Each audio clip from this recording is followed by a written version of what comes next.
Hello hello भाई लोग, स्वागत है आपका आज के इम्पोर्टेंट टॉपिक में, जो कि इन्वायरमेंटल लॉ का इम्पोर्टेंट टॉपिक है। छोटी छोटी टिप्पणियां हैं सबके ऊपर, या जिन जिन टॉपिक्स को आप पढ़ चुके हैं इनमें टिप्पणियों में पढ़ लेते हैं। और ये हम लोग का आखिरी टॉपिक है इन्वायरमेंटल लॉ का। यहाँ पे भी आपका इन्वायरमेंटल लॉ समाप्त हो जाएगा और इसके बाद आपका एक ही टॉपिक बचा है सोशियोलॉजी। वो मैं 3 दिन या 2 दिन के अंदर पूरा का पूरा मैं कंप्लीट कराने की कोशिश करूंगा। मैं कोशिश ही कर सकता हूँ, जहां तक हो सकेगा मैं पूरी पूरी कंप्लीट करा दूंगा। और शुरू करते हैं आज का आखिरी टॉपिक। ध्यान से पढ़िएगा आप लोग टॉपिक। टिप्पणी ये कह रहा है कि किस किस पर टिप्पणी करनी है हम लोग को। पर्यावरण संरक्षण अधिनियम 1986 के अंतर्गत जो कंपनी द्वारा अपराध किए जाने की दिशा के दायित्व को बताना है। राष्ट्रीय हरित न्यायाधिकरण यानी एनजीटी के जो विशेष सदस्य की क्या योग्यताएं होती है। जल प्रदूषण निवारण नियंत्रण अधिनियम के 1974 के अंतर्गत राज्य बोर्ड के कार्य बताने। और पर्यावरणीय मामलों में वाक एवं अभिव्यक्ति की स्वतंत्रता है, उसका महत्व बताना। बहुत इंपॉर्टेंट टॉपिक है। चलिए शुरू करते हैं टॉपिक को। शुरू करते हैं इस टॉपिक को। कह रहा है कि पहला हम लोग टॉपिक पढ़ेंगे कि पर्यावरण संरक्षण अधिनियम। जो पर्यावरण संरक्षण अधिनियम 1986 के तहत जो कंपनी द्वारा किए गए अपराध जाने की दिशा के दायित्व में देखेंगे तो पर्यावरण संरक्षण अधिनियम 1986 की जो धारा 16 है वो स्पष्ट करती है, जब किसी कंपनी द्वारा अपराध किया जाता है तो जिम्मेदारी का निर्धारण इस प्रकार होता है कि जिम्मेदार व्यक्ति होता है, कंपनी के प्रबंधक, निर्देशक, निदेशक, प्रबंधक या अन्य अधिकारी को जिम्मेदार माना जाता है यदि वह दिन प्रतिदिन के कार्यों का संचालन करता है तो, और उस अपराध में सीधा रूप से वो शामिल है। ठीक है, जो प्रबंधन निर्देशक हो गया, निर्देशक हो गया, प्रबंधक हो गया, प्रबंध निर्देशक हो गया, जितने अन्य अधिकारी उनको जिम्मेदार माना जाता है इसमें कंपनी में।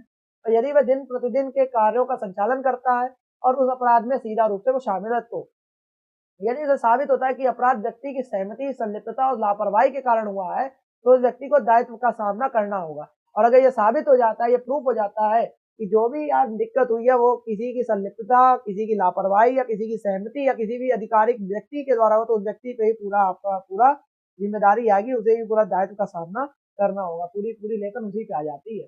जब कंपनी का जुर्माना देंगे तो यदि अपराध कंपनी द्वारा किया गया है तो कंपनी पर भी जुर्माना लगाया जा सकता है। यदि अपराध जो है वो कंपनी के द्वारा किया गया है तो कंपनी पर भी जुर्माना लगाया जाता है। अधिकतम दंड जो है वो 5 वर्ष की सजा हो सकती है और 1 लाख तक का जुर्माना या दोनों हो सकते हैं एक साथ।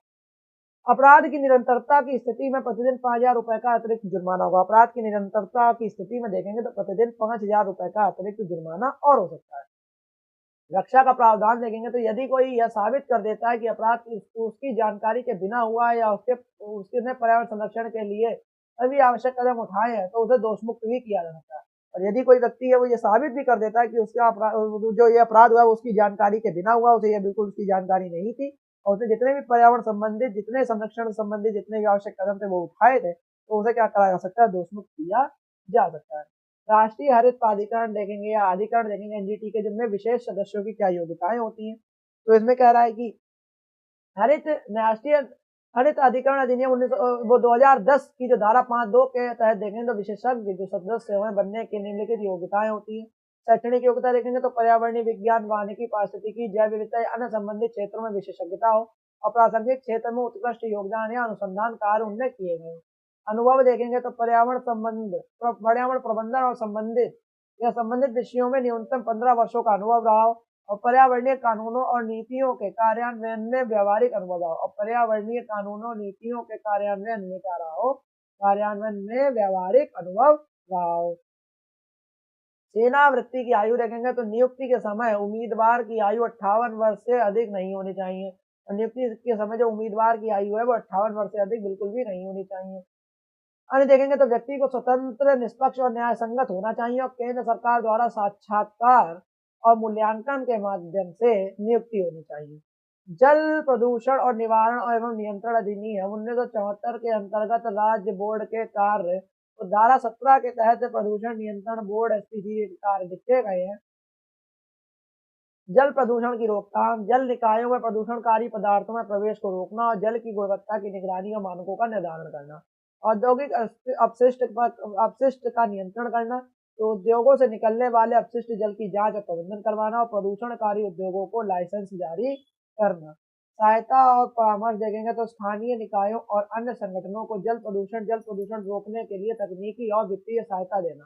स्थानीय निकायों को देखेंगे और जो अन्य संगठन है उनको जल प्रदूषण रोकने के लिए तकनीकी और वित्तीय सहायता भी प्रदान करना उनका काम होता है।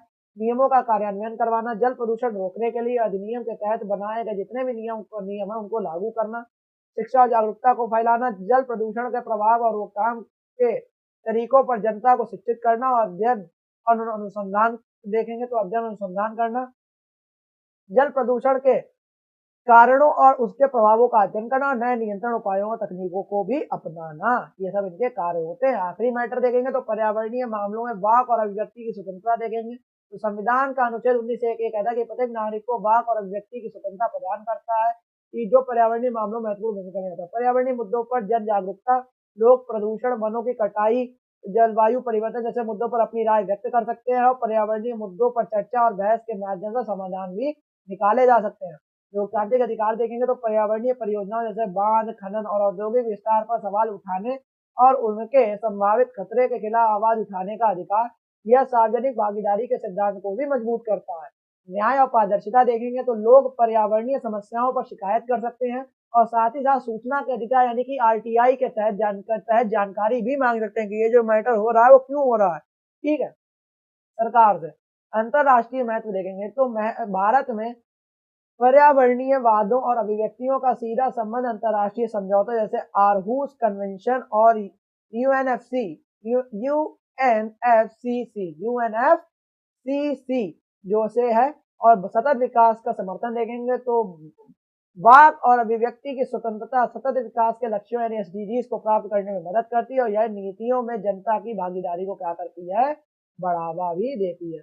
आखिरी में निष्कर्ष यह निकल रहा है तो आखिरी में निष्कर्ष निकलता है कि उपरोक्त सभी विषय जो है पर्यावरण कानून में केंद्र में है, नागरिक, सरकार और न्यायालयों के भी संतुलन बनाने में क्या करते हैं, कार्य करते हैं। तो यहाँ पे हम लोग के सभी टिप्पणियां समाप्त हो गई और यहाँ पे ही आप लोगों का सारा का सारा जितना भी इन्वायरमेंटल लॉ के इंपॉर्टेंट टॉपिक थे मैंने करा दिए और ऐसे ही वीडियोस आप बने रहिए साथ में। और बहुत बहुत धन्यवाद अगर आप यहाँ तक आए हैं, इन्वायरमेंटल लॉ के जितना भी टॉपिक तो अगर आप यहाँ तक आए हैं तो उसके लिए बहुत बहुत धन्यवाद, थैंक्स बहुत बहुत ज़्यादा। और ऐसे ही साथ में बने रहिए क्योंकि ये जितने भी टॉपिक है वो मैंने कवर कराए हैं वो बहुत ज़्यादा ही पहली बात तो इम्पोर्टेंट है और आपके पेपर में आना बहुत ज़्यादा इसमें अनिवार्य हो जाता है क्योंकि मैं अगर आप इनको पढ़ के जाते हो तो आपको इन्वायरमेंटल लॉ का पूरी मोटी मोटी जानकारी हो जाती है और इनको जब पढ़ के जाओगे तो आप अपने हिसाब से क्वेश्चन को फ्रेम कर सकते हो। ऐसे ही बने रहिए। अब सोशियोलॉजी की बारी है, सोशियोलॉजी कंप्लीट करेंगे और ऐसे ही बने रहिए हमारे साथ इस चैनल के साथ और साथ रहिए, चलते हैं आगे देखिए कहाँ तक कारवां जाता है और बने रहिए हमारे साथ। तब तक के लिए जय हिंद, जय भारत।